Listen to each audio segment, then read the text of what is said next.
number came up and you were eligible to be drafted.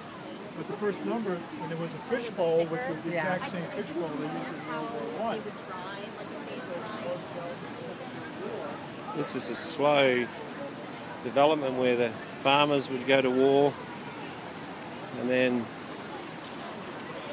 people in the engineering area, Marines, and then you can see them fighting.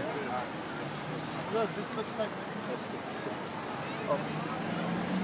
in the jungles. Sorry about that.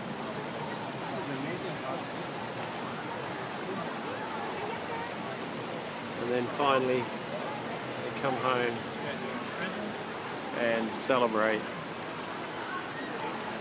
their home.